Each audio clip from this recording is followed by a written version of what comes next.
Bismillahirrahmanirrahim. Assalamualaikum warahmatullahi wabarakatuh.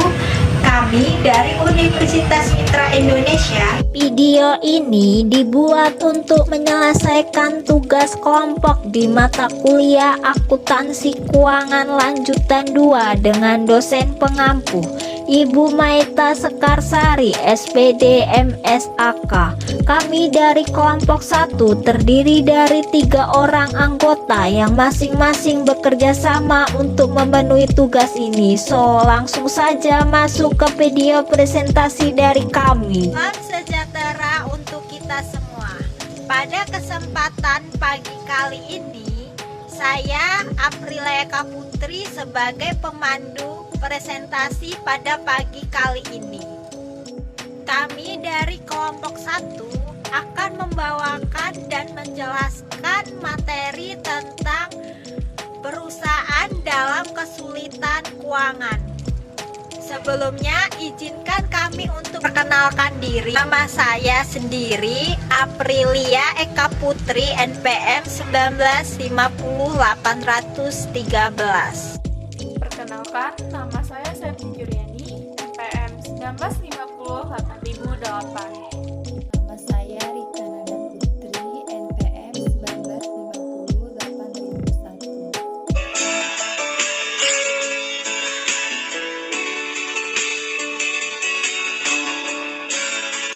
Rangkaian tindakan. Kepalitan merupakan langkah terakhir yang diambil oleh usaha yang mengalami tekanan keuangan. Namun sebelum langkah ini diambil, manajemen biasanya berupaya keras untuk bekerja sama dengan kreditor perusahaan untuk memenuhi klaim kreditor sekaligus berupaya untuk memastikan kelangsungan usaha perusahaan. Sejumlah perjanjian non-yudisial dapat dilakukan dengan kreditor. Jika langkah ini gagal, maka perusahaan umumnya akan menghadapi tindakan yudisial yang diberlakukan oleh pengadilan juga. Kayak tindakan terdapat yang A. Tindakan non-yudisial. Terdapat beberapa tindakan non-yudisial yang dapat dijalankan, yaitu strukturisasi utang, manajemen, komite kreditor, dan pengalihan aset.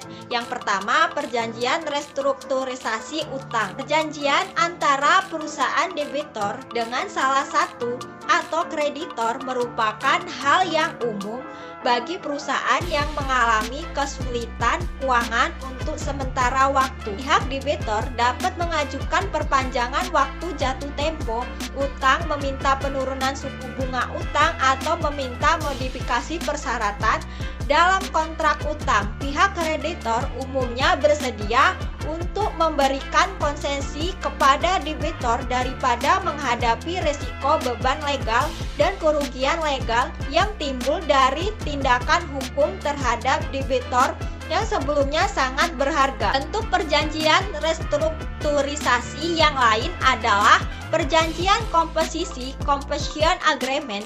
Dalam kasus ini, pihak kreditor bersepakat untuk menerima klaim dengan nilai yang lebih rendah dari nilai pokoknya. Keuntungan bagi pihak kreditor adalah mereka akan segera menerima pembayaran tunai, umumnya menegosiasikan pembayaran tunai yang tersisa.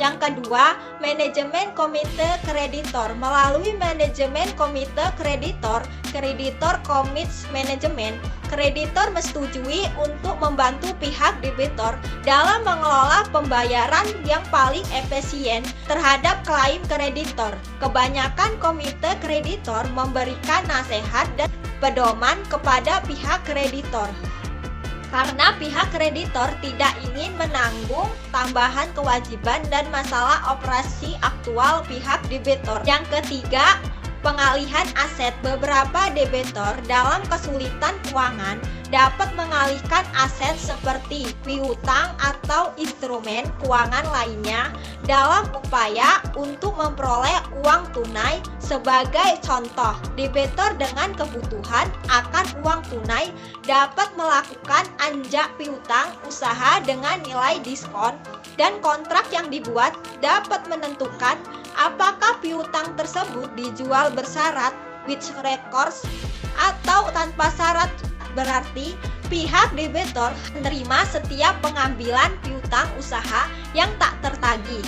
Sebelumnya telah dialihkan. Masalah akuntansi yang timbul adalah menentukan apakah pengalihan ini harus dicatat sebagai penjualan piutang atau sebagai perjanjian pendanaan antara perusahaan debitur dengan perusahaan anjak piutang. PSAK 54 menetapkan bahwa pengalihan aset keuangan dianggap sebagai penjualan hanya jika pihak yang melakukan pengalihan transfer atau perusahaan debitur telah menyerahkan kendali atas aset yang dialihkan tersebut. Penyerahan kendali berarti aset yang dialihkan tersebut telah dipisahkan dari pihak yang mengalihkan, dan kemudian pihak yang menerima pengalihan transfer memperoleh hak untuk menjanjikan atau menukarkan aset yang dialihkan, dan bahwa pihak yang mengalihkan tidak memiliki kendali efektif terhadap aset yang dialihkan, seperti melalui perjanjian yang memperbolehkan pihak yang mengalihkan untuk membeli kembali atau menebus aset yang dialihkan. Yang B, tindakan yudisial. Kepalitan atau kebangkrutan merupakan tindakan yudisial yang dilakukan oleh pengadilan niaga dan hakim. Pengadilan niaga dengan menggunakan pedoman dalam Undang-Undang Kepalitan Nomor 37 Tahun 2004, UU Kepalitan ini menyediakan kerangka yang diperlukan untuk pengajuan kepalitan. Baik debitur maupun kreditor dapat mengajukan sebuah petisi sukarela voluntary petitions untuk mendapat perlindungan yudisial dalam bentuk urutan pembebasan order of relief dari inisiasi atau kelanjutan klaim hukum yang diajukan kreditor kepada debitur. Pihak kreditor mengajukan sebuah petisi pemaksaan involuntary petitions atas debitur. Setelah petisi tersebut diajukan, pengadilan niaga akan mengevaluasi perusahaan dan menentukan apakah manajemen saat ini tetap mengelola perusahaan atau seorang trusted ditunjuk oleh pengadilan. Penunjukan trusted merupakan hal yang umum jika pihak kreditor mengajukan tuduhan terjadinya kesalahan manajemen atau ketidakmampuan manajemen secara umum. UU Kepalitan memberikan dua alternatif utama berdasarkan perlindungan pengadilan niaga. Dua alternatif ini sering dikenal penundaan pembayaran, suspension of payment, di mana pihak debitur memperoleh perlindungan yudisial selama periode rehabilitasi, yaitu waktu yang digunakan untuk menghapuskan operasi yang tidak menguntungkan, memperoleh kredit baru, mengembangkan struktur perusahaan yang baru dengan operasi yang berkesinambungan, dan melakukan perjanjian dengan pihak kreditor. Alternatif kedua adalah pernyataan kebangkrutan dan likuidasi. Pernyataan kebangkrutan dan likuidasi seringkali dilakukan oleh seorang trusted yang ditunjuk oleh pengadilan. Aset debitur dijual dan kewajibannya dilunasi bersamaan dengan likuidasi perusahaan. Perbedaan utama reorganisasi dan likuidasi adalah bahwa setelah reorganisasi debitur tetap melanjutkan usahanya, sedangkan untuk likuidasi usaha tersebut dihentikan. C. Penundaan pembayaran. Penundaan pembayaran memungkinkan untuk perlindungan legal dari tindakan kreditor selama periode waktu yang diperlukan untuk mengorganisasikan perusahaan debitur dan mengembalikan operasional perusahaan ke tingkat yang menguntungkan. Organisasi dilakukan oleh pengadilan niaga dan seringkali diangkat oleh pengadilan untuk mengarahkan proses reorganisasi. Umumnya reorganisasi dijelaskan melalui 4P reorganisasi. perusahaan yang mengalami kesulitan keuangan mengajukan petisi kepada pengadilan niaga untuk memperoleh perlindungan dari para kreditornya. Jika perlindungan telah diberikan, perusahaan menerima surat perintah pembebasan untuk menunda melakukan pembayaran atas utang-utang sebuah petisi diajukan. Perusahaan masih terus beroperasi sambil mempersiapkan rencana reorganisasi yang berfungsi sebagai pedoman operasi selama masa reorganisasi. Proses reorganisasi disebut mencakup tindakan-tindakan yang terjadi dari saat petisi diajukan sehingga perusahaan menyelesaikan proses reorganisasi. Petisi tersebut harus membahas berbagai alternatif untuk melikuidasi debitor dan membagikan penerimaan kas yang diperkirakan kepada para kreditor. Rencana tersebut harus mencakup penjelasan lengkap mengenai tindakan yang diharapkan akan dilakukan oleh debitor selama periode reorganisasi dan bagaimana tindakan-tindakan ini akan menjadi kepentingan terbaik bagi kreditor dan debitor.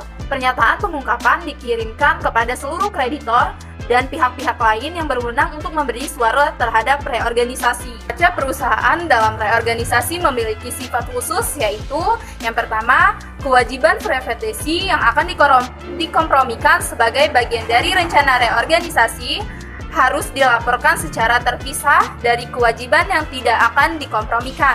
Yang kedua, kewajiban yang akan dikompromikan mencakup utang yang tidak dijamin penuh yang terjadi sebelum proses reorganisasi dan seluruh kewajiban yang terjadi setelah perusahaan memasuki petisi reorganisasi untuk proses reorganisasi.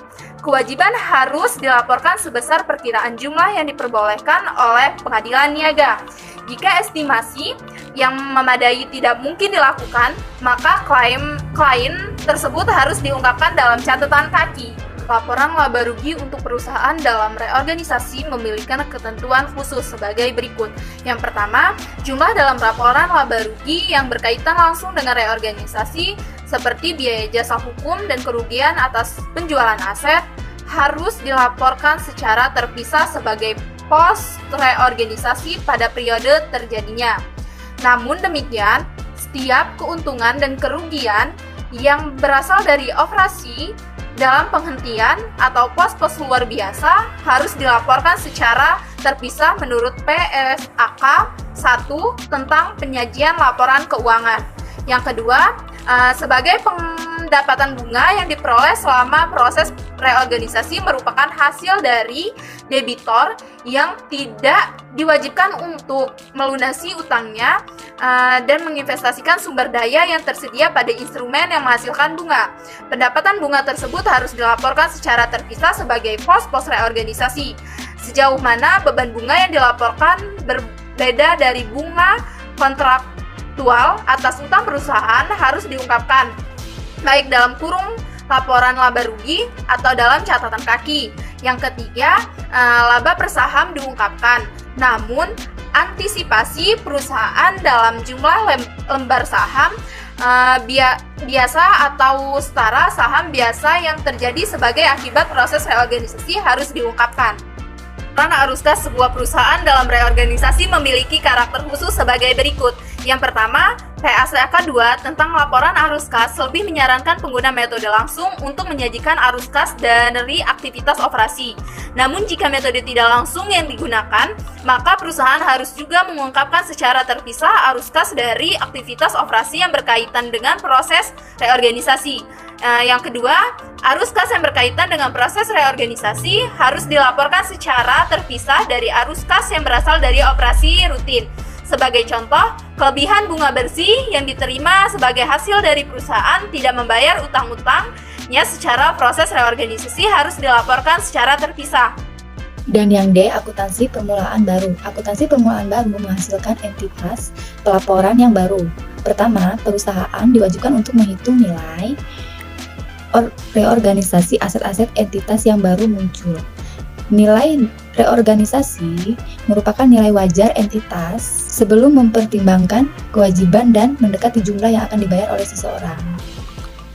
Berminat, pelaporan permulaan baru harus digunakan pertanggal konfirmasi rencana reorganisasi jika dua kondisi berikut ini terjadi. Yang pertama, nilai reorganisasi aset dari entitas yang akan muncul sesaat sebelum tanggal konfirmasi lebih kecil daripada seluruh kewajiban dan klaim pasca petisi. Dan yang kedua, pemegang saham dengan hak suara yang ada sesaat sebelum konfirmasi menerima kurang dari 50% saham dengan hak suara dari entitas yang akan muncul. Hal ini menandakan bahwa pemegang saham lama telah kehilangan kendali atas perusahaan yang akan muncul. Nilai reorganisasi ini kemudian dialokasikan untuk aset yang menggunakan alokasi metode nilai dalam PSAK 22 tentang akuntansi penggabungan usaha. Nilai yang melalui jumlah yang dialokasikan terhadap aset berwujud dilaporkan sebagai aset tidak berwujud yang disebut dengan sebagai nilai reorganisasi yang melebihi jumlah yang dialokasikan pada aset yang dapat diidentifikasi. Kelebihan ini kemudian dicatat sesuai dengan PSAK 19 tentang aset tak berwujud. Kewajiban perusahaan yang baru muncul dicatat sebesar nilai sekarang jumlah yang akan dibayar. Dan perusahaan yang tidak memenuhi persyaratan ini untuk akuntansi permulaan baru harus menentukan apakah asetnya itu mengalami penurunan nilai. Selain itu mereka juga harus melaporkan kewajiban sejumlah nilai sekarang jumlah yang akan dibayarkan dengan keuntungan dan atau kerugian dari penilaian kembali. Dan kerugian penurunan nilai dari aset jangka panjang yang dipegang dan digunakan diukur hanya jika nilai tercatat aset lebih kecil dari estimasi arus kas dari operasi didiskontokan selama masa manfaatnya. Jumlah kerugian penurunan nilai adalah perbedaan antara nilai tercatat aset dan nilai wajarnya. Aset jangka panjang individual yang akan dihapuskan dengan penjualan akan dinilai kembali menjadi nilai terendah antara nilai tercatat atau nilai wajar dikurangi biaya penjualan. Dan yang E, rencana reorganisasi. Rencana reorganisasi umumnya terdiri dari sebuah dokumen terperinci dengan pembahasannya penuh dengan mengenai tindakan-tindakan utama yang akan ditempuh selama proses reorganisasi. Selain itu, ada tindakan-tindakan utama ini manajemen juga harus terus berproduksi dengan menjualnya produk. Nah, menjualnya produk ini menagih piutang dan menjalankan operasi-operasi harian lainnya. Kebanyakan rencana ini berisi pembahasan yang terperinci mengenai hal-hal berikut. 1. Penghapusan operasi yang tidak menguntungkan melalui penjualan dan likuidasi. 2. Restrukturisasi utang dengan kreditor tertentu. 3. Revolusi aset dan kewajiban. 4. Pengurangan atau penghapusan klaim pemegang saham terdahulu dan penerbitan saham kepada kreditor atau pihak lainnya. Rencana reorganisasi harus disetujui oleh paling sedikit sepenuh dari semua kreditor yang memiliki 2/3 dari jumlah nominal total uang debitor yang belum lunas. Meskipun pihak pengadilan masih dapat mengesahkan rencana yang disetujui oleh kreditor dengan jumlah yang tidak memenuhi ketentuan, asalkan pihak pengadilan menemukan alasan bahwa rencana tersebut mewakilkan kepentingan terbaik seluruh pihak, layaknya adil bagi kelompok yang ada di pihak penyetuju rencana tersebut. Jadi kesimpulannya, perusahaan dapat mengalami kerugian operasi terus-menerus kredit pelanggan yang mengalami kemunduran pembayaran, pengelola modal kerja yang buruk, dan sejumlah alasan lain yang mengakibatkan posisi ekonomi yang baik tidak dapat dipertahankan.